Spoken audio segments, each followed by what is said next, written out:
Hey, thank you for being with us here. Today we're going to be covering some of the brief content out of Chapter 5, which is on making our main points easy to find.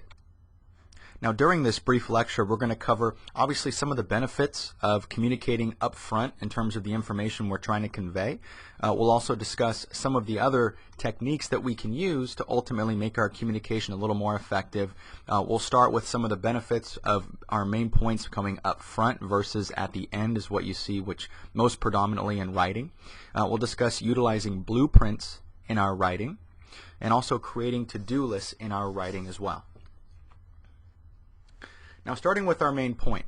Now, the reason what I always suggest is in your first sentence, maybe the first couple, you always want to communicate what it is that you're trying to convey. Either if you're trying to convince someone over to your way of thinking, what your recommendation is, what your conclusion is, really what is the bottom line. And the reason that you want to do that early is because early on, you have a greater probability of your writing being read. The first sentence is easily the most likely to actually be read in a document. That kind of goes without saying. So if we're going to go ahead and put our main point at the end and maybe try to provide all of the proof, evidence, and documentation to support what we're going to conclude at the end, the chances is that our readers may not get to that point because we all have different competing interests. And what you do want to do is put yourself in your reader's shoes. Put yourself in their perspective. Try to show some empathy and get to the point to where if I was sitting here, would I want to read this? You know, if I didn't have a background in this subject, would I care about this? If I wasn't passionate about this, you know, what's the likelihood that I will continue to read? You know, we've all been in bookstores where we flip to the very end of the book because we want to know where are we going. The same type of thing in writing. Readers want to know where we're taking them. And starting with your main point gives them some kind of context where they know where you're going. So the arguments that they bring up or that you bring up, they know where you're taking them. They know where you're going. It's not a constant battle and struggle to try and figure out where ultimately you're taking them. I think a lot of writers are under the impression that if they fail to make the main point early on, that they're going to kind of hook the readers in because you'll want to continue reading to understand what the main point is. We're kind of hooked and we have an interest and that sort of thing. And that's false, unfortunately. You know, we all know we have competing interests. There's an opportunity cost associated with the actions that we engage in. The second that I engage in a specific action, I'm eliminating my ability to do other things. So like if you study for an exam, you give up social time with your friends, watching television, studying for another course. You give up everything that you can do with that time. So if I as a reader pick up a document written by you, that has to be the most important thing that I can do at that moment in time. And so that's the very reason why you'd want to communicate up front what your main point is. Now, some people say that if you do that, and if they don't agree with it, people won't read it. That's fine. I would argue that that same person probably wouldn't continue through pages and pages of text to try and figure out what point you're making in the first place. So I encourage you to start with the main point early on and then work on justifying what your reasoning is actually in the body of your text. Now, with that said, there's not necessarily every single time you're going to communicate with a main point at the front. You don't always need to start with your main point at the beginning, or at least in the first sentence. And I always would suggest having it early on, obviously, versus later on in your text. But you don't always have to communicate it in that first 1 to 2 lines. And there's a couple of situations in which you wouldn't need to do that. The first of which is if you have to give some type of background information. A lot of times we're communicating highly technical material, things that people may not understand, and so maybe they need a little bit of background information regarding the situation in which, you know, was present before the decision was made, or some type of information with regards to technology that would be pertinent for your recommendation. That's fine. You know, I would encourage you not to go on and on and on before making that point. But if you have to put a little bit of background information so the reader has an idea on what you're referring to, then I encourage you to do that, and that is completely okay. Another situation that you will not want to start with your main point is if your reader could potentially act negatively. A lot of times we have to soften our tone when we're writing. And I would, for the most part, if you're going to communicate something that could be very negative, a lot of times you don't necessarily want to communicate that in a letter or email, right? That's usually a face-to-face conversation. People generally don't like to be fired via email or a memo or whatever, formal communication that you use. So that would be probably a face-to-face conversation. But let's just say, for the sake of this example, that you were going to fire someone via email and you didn't want to necessarily have that face-to-face conflict because you thought they were going to be hostile or whatever the case may be. You wouldn't start the first sentence or the subject line with "you're fired," right? Instantly, they're going to be very upset and they don't understand your reasoning. Usually what you would do in that situation is start up front with explaining your reasoning, right? Kind of soften that impact, so to speak. Because once the reader sees that you're fired, they're not going to read anything else you have to say. And that would be a situation in which I believe that your main point would go at the end versus at the beginning, because you have to justify what you're doing. Costs are, extremely high. You've had a lack of demand, all this kind of things. You're the last person that's hired, yada, yada, yada, all that kind of good stuff.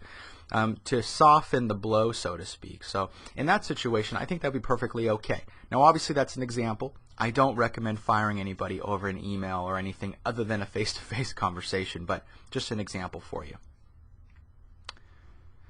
Another thing we want to talk about doing is utilizing blueprints. Okay, so first off, really, what is a blueprint? A blueprint essentially is kind of a roadmap. It gives you an idea on where it is that you're going, where it is that you're taking the reader.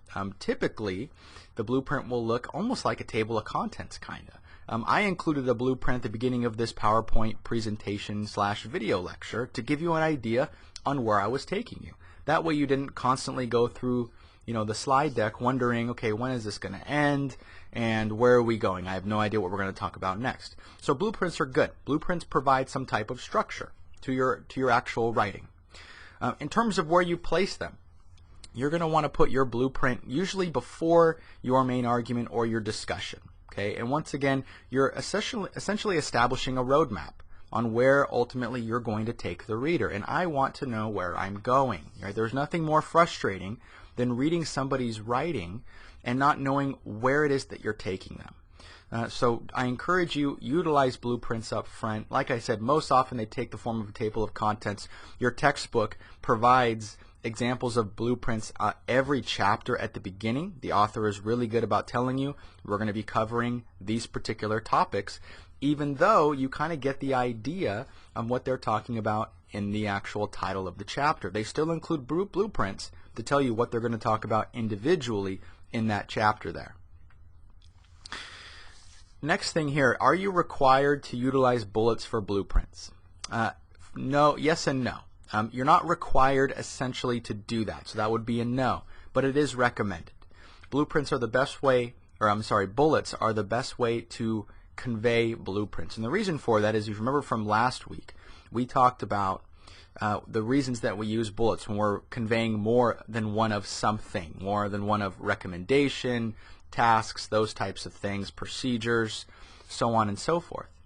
And so if you're communicating more than one thing you're going to do in terms of the chapter or in terms of your writing, then bullets would be the best thing to do in order to utilize that. As far as some of the advantages for blueprints, we've gone over some of those over the course of the last couple minutes here. But just to kind of rehash a little bit, the first thing is it communicates to your writer instantly where you're taking them. I believe that it communicates a sense of appreciation to the writer as well. You're communicating that you value their time and you want them to continue reading your document, whatever that may be, after they've gotten a good indication on what it contains, and they can make a decision early on if they want to continue forward. I mean, we are completely inundated with emails, text messages, letters, all those different types of things. And so we instantly, no matter what it is, when we open up an email, we go through and we try to figure out, do I have to do anything? That's typically the best question, right? Or the most commonly asked question is, does this email ask anything of me? And we're kind of skimming through the email to see if there's anything of relative importance, so to speak. Now, how great would it be if you communicated to your reader early on that you valued their time by putting the blueprint in there so that they know what it is that you're going to be doing. Blueprints also provide you with some great structure. They provide the body of your text with great structure because it's organized around those main points, whatever it is that you put in there. Blueprints also look really nice because they mix up how your page looks. We talked about layout last week and utilizing bullets. The reason you want to do that not only is because you're communicating a lot of information in a fairly organized way, but you're also allowing for white space to show up on your paper, which looks very appealing to the eye. We like seeing a little bit more white space than versus an entire block of text. So those would be several of the advantages for blueprints. Lastly, creating to-do lists. First off, really, what or when would you utilize a to-do list in your writing? I encourage you to utilize them whenever you're sending any type of email correspondence or written correspondence where you want someone to do something. Okay?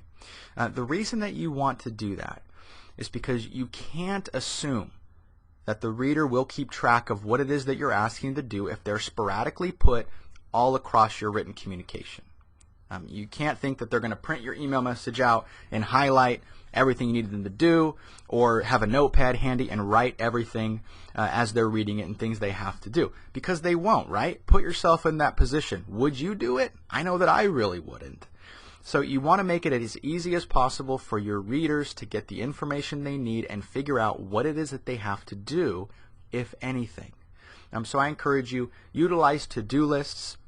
You can typically utilize bullets for this and kind of reiterate, these are the things that we need you to do, bullet, bullet, bullet, bullet, and then maybe below that even explain the why behind it, right? People always want to know why. Why am I doing this? What's the importance of it? What's the significance? What if I didn't? What would happen? So you can communicate that in the body of your email or the body of your letter, written communication, memo, whatever it is that you're sending. But it's important to have lists, that way the reader can get a good idea on what it is that you're asking of them, as opposed to trying to find that sporadically laid out in the body of your text. With regards to problems with avoiding to-do lists, I did go over this before. Once again, just to kind of rehash, obviously if you're not using to-do lists, you force your writers to try and scour your email message looking for what it is that you want them to do. Now, we don't want to do this, right? Because remember that if we're communicating something, we want our writers, if we're asking them to do something, to do it. So by not laying it out in a very easy and plain to see way, we're essentially increasing the likelihood that they won't actually do what we're asking them. And we want to eliminate any barriers that they can possibly encounter in actually doing that. All right, that concludes this brief video lecture. Hope you found some of the contents valuable in there. If you have any questions, any concerns, obviously free feel and email me and let me know. Otherwise, have a great week. Thanks for being with us.